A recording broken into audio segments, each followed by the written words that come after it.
diseases. The Lord said to Moses, "These are the regulations from any deceased person at the time of their ceremonial cleansing. When they are brought to the priest is to go outside the camp and examine them.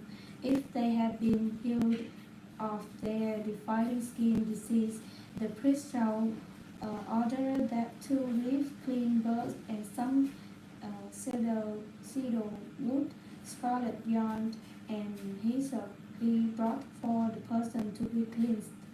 Then the priest shall order that one of the birds be killed over fresh water in a clay pot.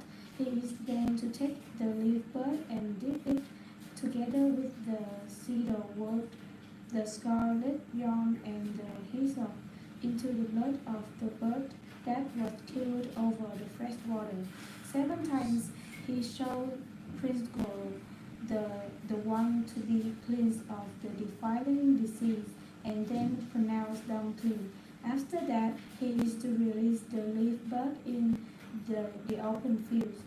The person to be cleansed must wash their clothes, shave off all their hair, and bathe with water.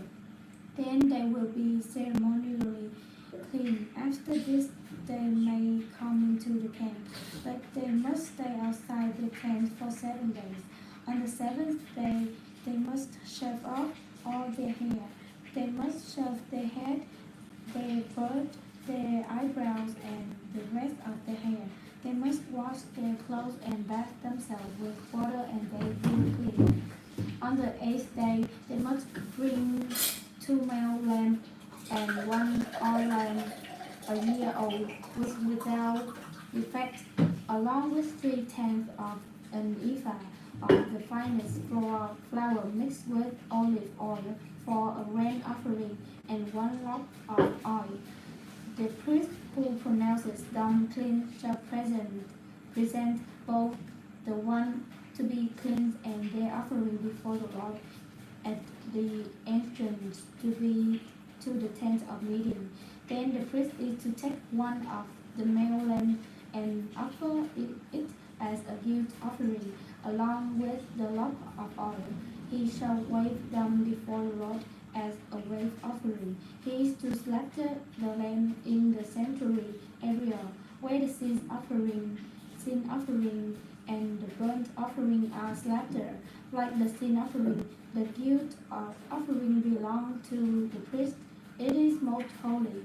The priest is to take some of the blood of the guilt offering and put it on the lobe of the right ear of the one to be cleansed, on the thumb of their right hand, and on the big toe of their right foot.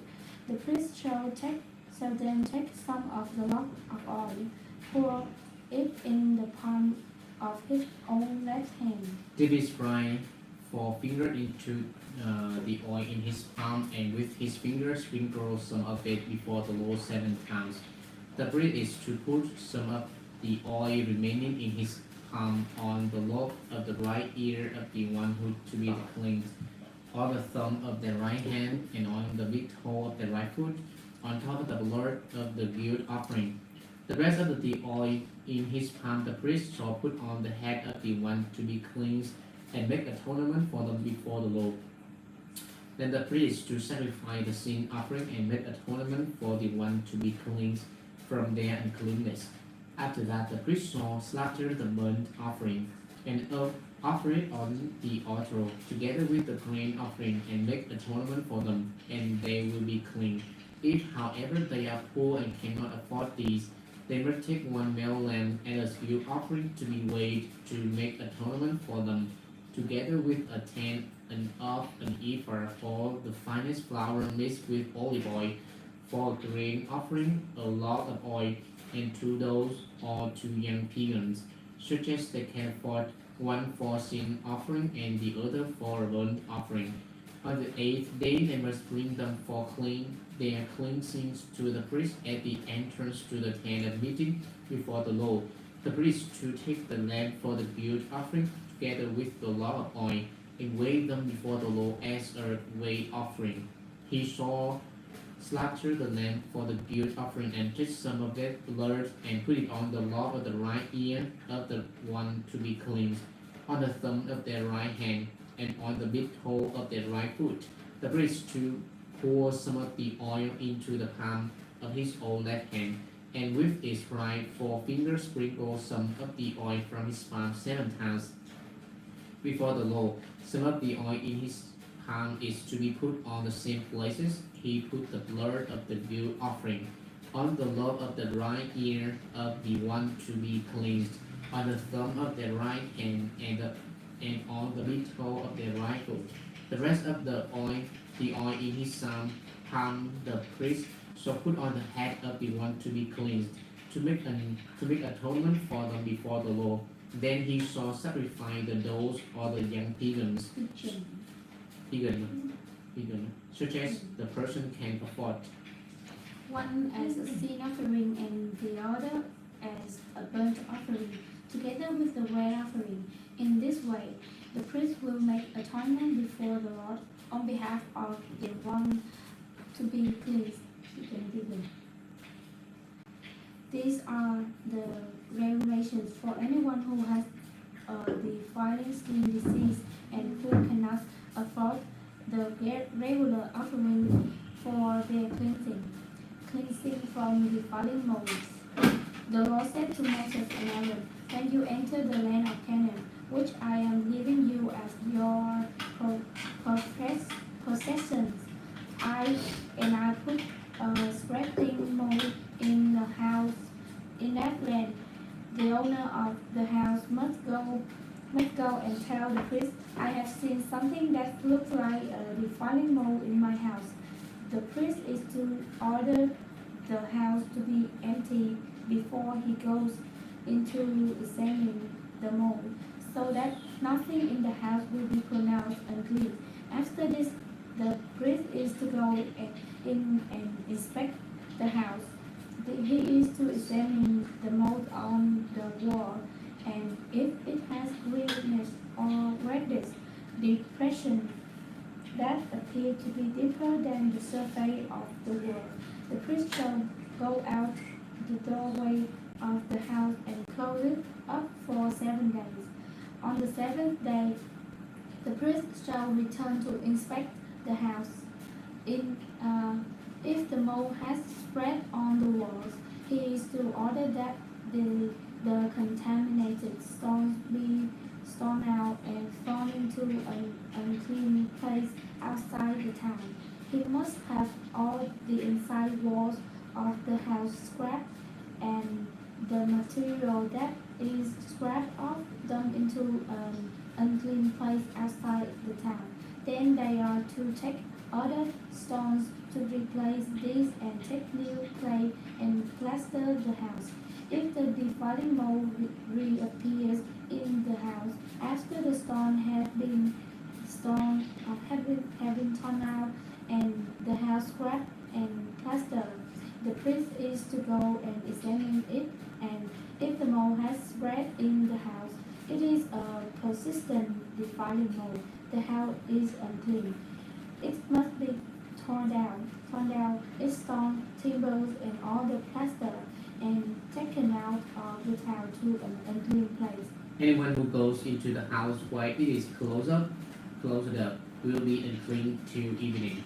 Anyone who sleeps or eats in the house must wash their clothes. But if the priest comes to examine it and the mold has not spread after the house has been washed, he shall pronounce the house clean, because the defiling mold is gone. To purify the house, he is to take 2 birds and some cedar wood, scarlet yarn, and hyssop. He shall kill one of the birds over fresh water in a clay pot. Then he is to take the cedar wood, the hyssop, the scarlet yarn, and the lead bird, dip them into the blood of the dead bird and the fresh water, and sprinkle the house 7 times. He shall purify the house with the bird's blood, the fresh water, the lead bird, the cedar wood, the hyssop, and the scarlet yarn. Then he is to release the lead bird in the open fields outside the town. In this way he will make atonement for the house, and it will be clean. These are the regulations for any defiling skin disease, for a sore, for defiling moles in fabric or in a house, and for a swelling, a rash, or a stinging spot, to determine when something is clean or unclean. These are the regulations for defiling skin diseases and defiling moles. Leviticus 15. Discharges causing uncleanness. The Lord said to Moses and Aaron, "Speak to the Israelites and say to them, when any man has an unusual bodily discharge, such as discharge is unclean, whether it continues flowing from his body or is blocked, it will make him unclean. This is how his discharge will bring about uncleanness. Any bed the man with a discharge lies on will be unclean, and anything he sits on will be unclean. Anyone who touches his bed must wash their clothes and bath with water, and they will be unclean till evening. Whoever sits on anything that the man with a discharge sat on must wash their clothes and bath with water, and they will be unclean till evening. Whoever touches the man who has a discharge must wash their clothes and bath with water, and they will be unclean till evening.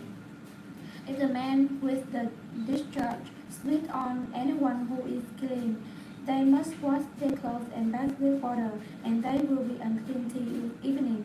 Everything the man sits on when drinking wine will be unclean, and whoever touches any of the things that were under him will be unclean till evening. Whoever picks up those things must wash their clothes and bath with water, and they will be unclean till evening. Anyone the man with a discharge touches without rinsing his hand with water must wash their clothes and bath with water, and they will be unclean till evening.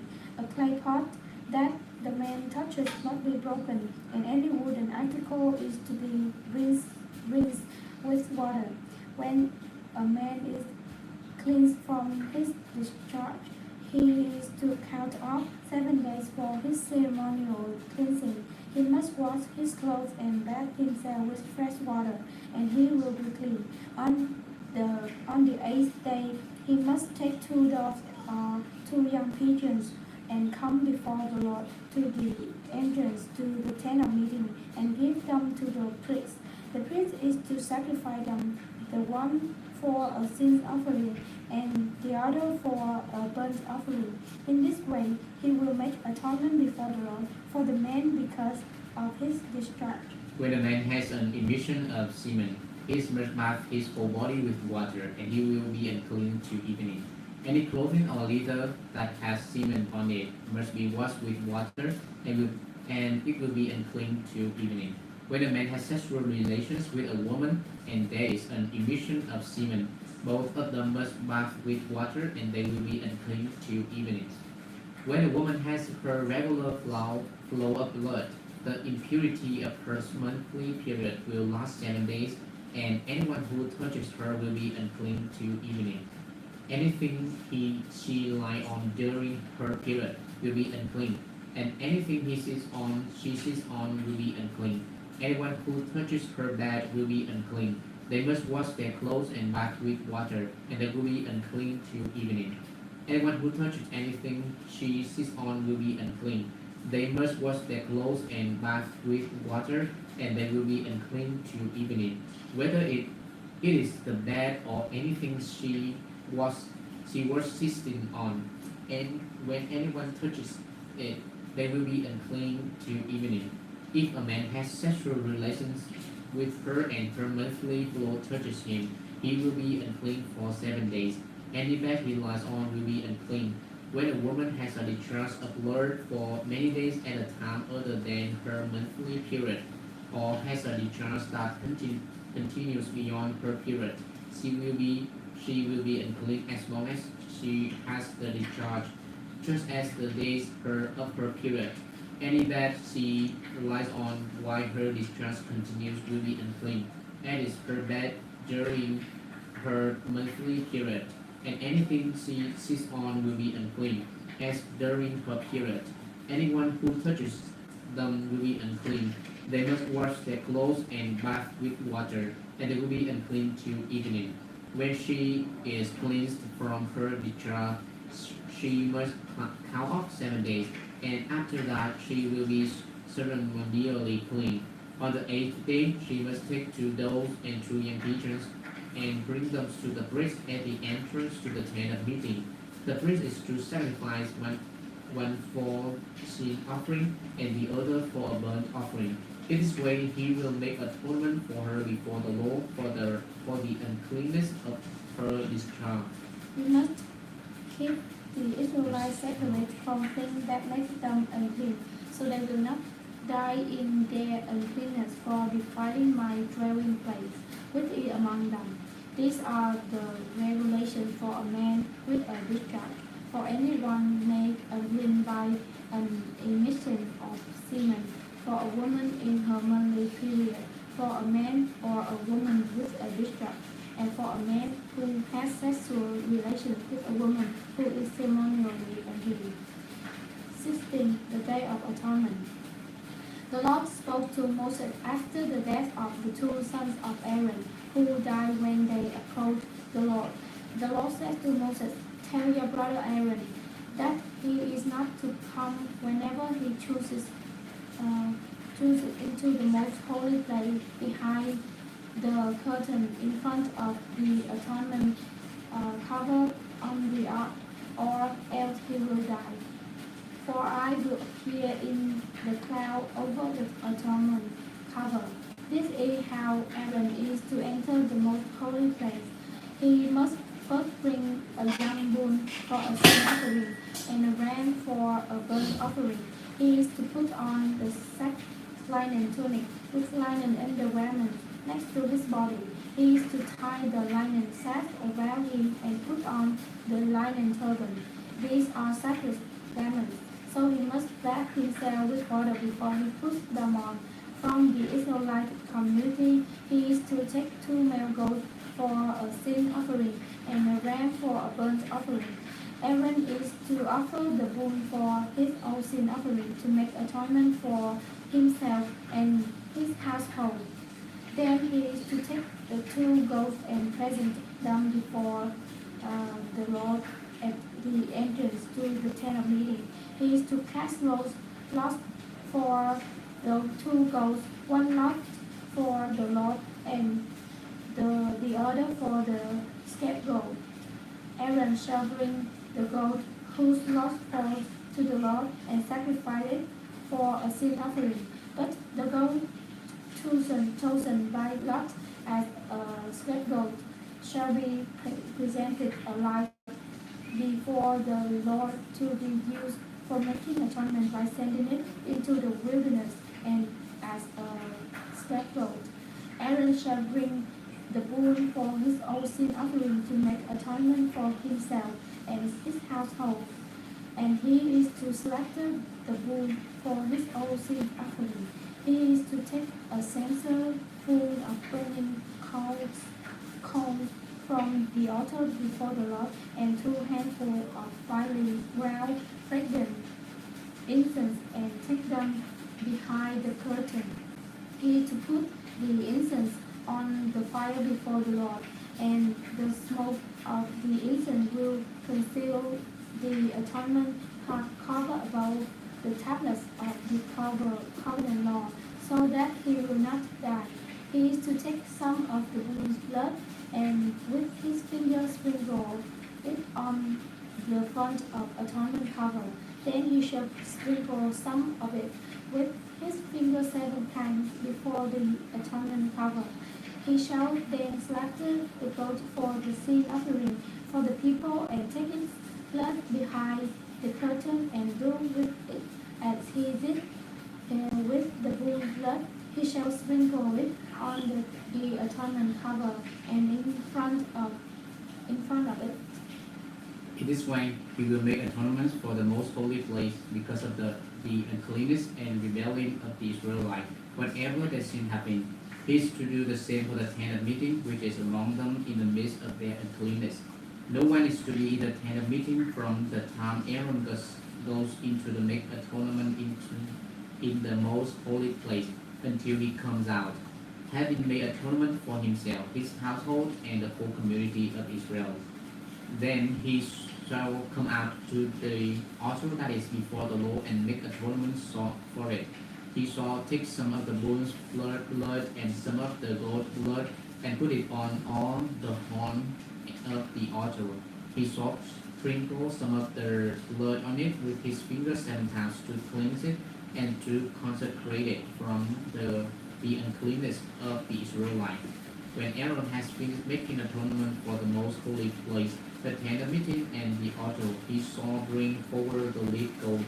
He is to lay both hands on the head of the lead goat and confess over it all the wickedness and rebellion of the Israelites, all their sins, and put them on the goat's head. He shall send the goat away into the wilderness in the care of someone appointed for the task.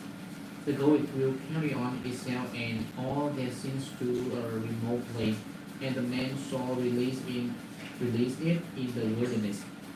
Then Aaron is to go into the tent of meeting and take off the linen garments he put on before he entered the most holy place, and he is to leave them there. He shall bathe himself with water in the sanctuary area and put on his regular garments.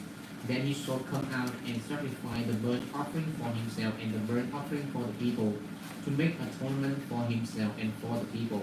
He shall also burn the fat of the sin offering on the altar.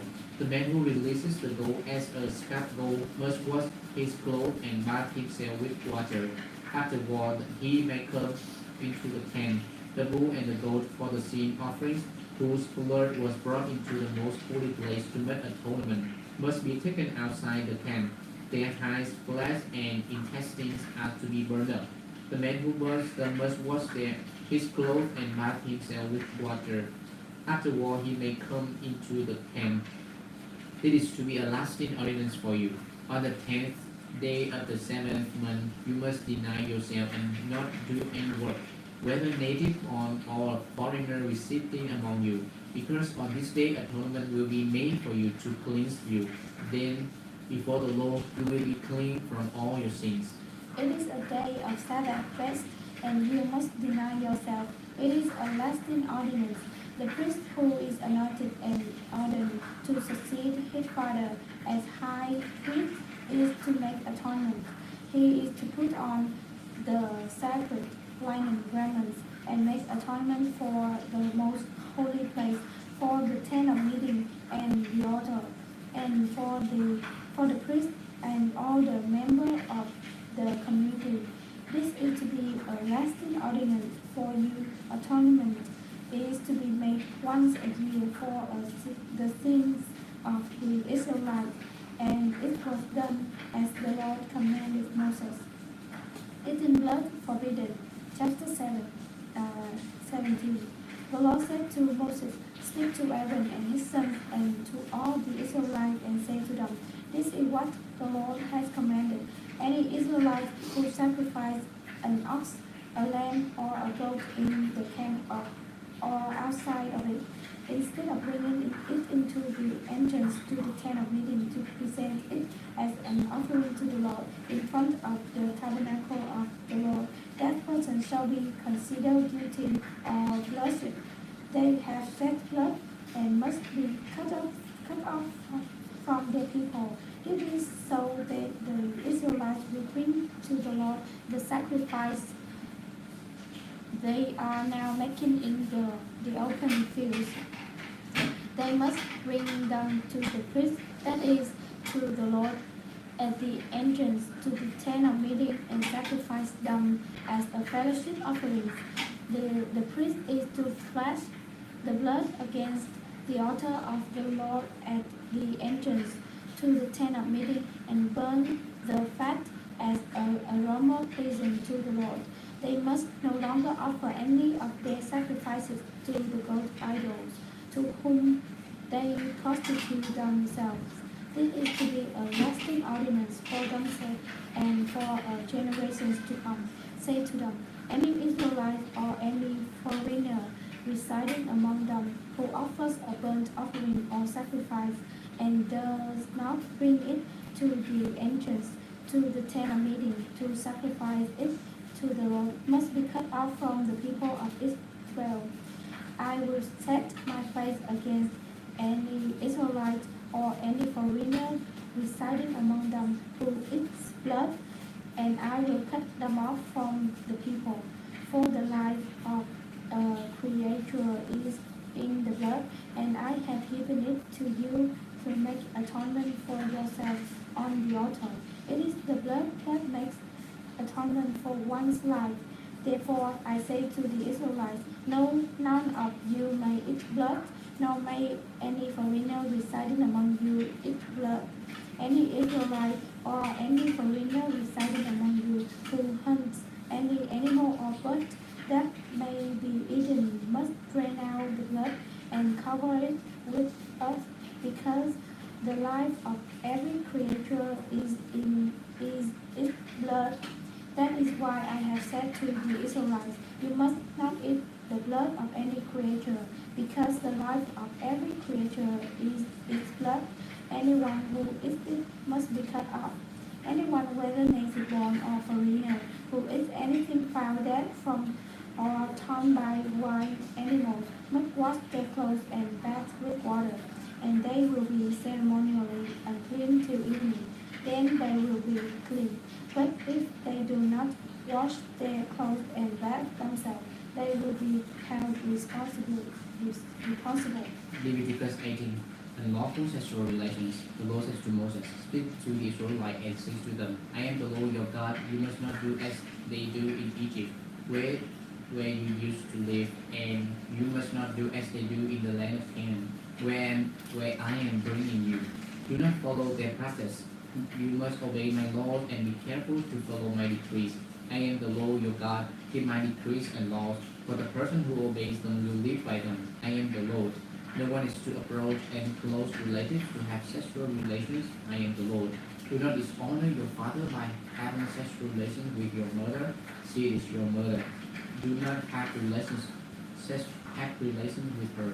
Do not have sexual relations with your father's wife. That would dishonor your father. Do not have sexual relations with your sister, either your father's daughter or your mother's daughter, whether she was born in the same home or elsewhere. Do not have sexual relations with your son's daughter or your daughter's daughter. That would dishonor you. Do not have sexual relations with the daughter of your father's wife. Born to your father, she is your sister. Do not have sexual relations with your father's sister. She is your father's close relative.